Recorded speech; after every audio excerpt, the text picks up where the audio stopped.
Ya Rabbi, Ramazon oyi rahmat oyi deb umid qilib, Ramazon oyi mag'firat oyi deb umid qilib, qancha gunohlarimiz bo'lsa ham yana biz uyatmasdan Ramazon oyida duo qilaveramiz ekan ya Rabbi. Gunohlarimiz osmoncha bo'lib ketdi. Gunohlarimiz yer yuzini to'ldirib yubordi. Lekin o'zingning va'dang bor ekan ya Rabbi, mening rahmatim hamma narsadan keng debsan. O'sha keng bo'lgan ulug' rahmatingni umid qilib biz yana sendan tavba qilib istig'for aytamiz. Gunohlarimizni kechirishingni so'raymiz. Bizning gunohlarimizni o'zing kechirgin ya Rabbi. Biz osiy bandalaringni mag'firat qilgin.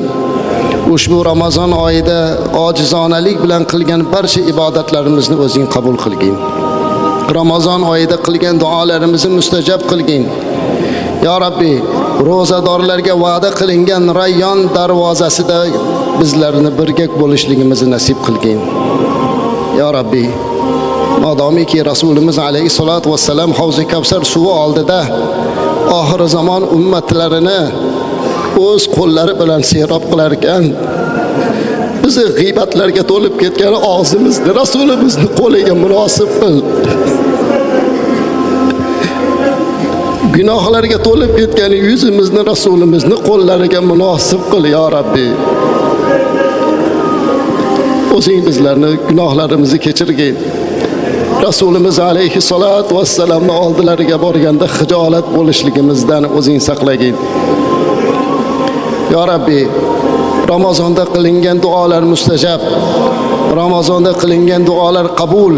Hatmi Qur'ondan keyingi duolar qabul. Qibla tomonga qarab hammamiz umid bilan duo qilyapmiz. Jannatingga dohil qilib didoringga musharraf qilgin ya Rabbi. Ya Rabbil alamin. Hatmi Qur'ondan keyingi duolar, Ramazon oyida qilingan duolarning mustajabligini umid qilib, hozir qo'llarini duoga ochib turgan har birlarimizni qalbimizdan qancha niyat va istaklarimizni o'zing bilib turibsan. Ya Rabbi, ba'zilarimizni validay muhtaramalarimiz olamdan o'tib ketganlar. Onajonlarimiz bizlarning sovuq beshiklarimizni quchoqlab katta qilib, bori butuni bizga sarflab, yemay yedirib, oxirgi nafasiga qadar bolam deb o'tib ketdilar. Yolvorib so'raymiz, ularni aslo do'zaxda kuydirmagin ya Rabbi. Onajonlarimizni o'zing jannatingda mehmon qilgin ya Rabbi. Xadija onamizga hamroh qilgin ya Rabbi. Onalarimiz olamdan o'tib ketgan bo'lsa ham biz hali ham bolamizni haqqiga duo qilib yuribmiz-ku ya Rabbi. Onajonlarimizni rahmat qil. İçimizde, oramizda duoga qo'l ochib turganlar, qiblagoh badari buzrukvorlardan ajralganlarimiz bor. Otajonlarimiz biz uchun jonlarini fido qilib o'tdilar. Sochlari oqarib, soqollari oqarib ketganda ham bizni boqib yurdilar. O'zlari yemasdan bizga yedirdilar, kiydirdilar. Ehtimolki ibodatlarini ham bizni deb ozroq qilgandir ya Rabbi.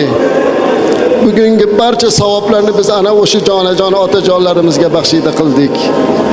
Ularni yotgan joylarini jannat bog'chalaridan bir bog'cha qilgin. Gunohlarini mag'firat qilgin ya Rabbi. Ya Rabbi, duoga qo'l ochib turgan hammalarimizni, oilalarimizni din diyonatda mustahkam qilgin. Ya Rabbi, yolvorib so'raymiz, iltijo qilib so'raymiz. Hatmi Qur'ondan keyingi duoni aniq mustajabligini bilib turgan holatda so'raymiz. Qalblarimiz shu qadar qorayib ketdi. Shu qadar xijolatmiz. Bu qoraygan qalblarni seni qora toshingga ishqab oqartirishni nasib qilgin ya Rabbi. Ya Rabbi, duoga qo'l ochib turgan hammalarimizni zurriyot va avlodlarimizdan qiyomatgacha kofir va munofiq qonini chiqarib qo'ymagin. Qorako'z farzandlarimiz bizdan keyin ham toatda, ibodatda, taqvoda mustahkam turishlarini nasib qilgin. Ya Rabbi, yolvorib so'raymiz. Mana shunday ulug' bir kunlarga tinch va osoyishta obod yurtda yashashlik baxtini berding. Masjidlarimiz baralla namozxonlar bilan to'lib turibdi. ushbu masjidlarimizni g'arib bo'lib jamoatni benasib qilib qo'ymagin. Ilohim masjidlarimiz doimo jamoatga limmolim bo'lib duo va ibodatda bo'lishlarini nasib qilgin. Ya Rabbi, jonajon yurtimizni, oilalarimizni, farzandlarimizni, hammalarimizni tinch omon qilgin. Turli baloyi ofatlardan o'zing bizlarni hifzi himoyanda saqlagin. Ilohim kelgusi sanada yana Ramazon oylarida tinch va osoyishtalik bilan ro'zalarni tutib, xatmi Qur'onlarda qoyim bo'lib turishligimizni nasib qilgin. Va oxiru da'vana alhamdulillahi robbil alamin. Vassalatu vassalamu ala rasulina Muhammad va ala alihi va ashabihi ajma'in bi rahmatika ya arhamar rahimin. Allohu akbar.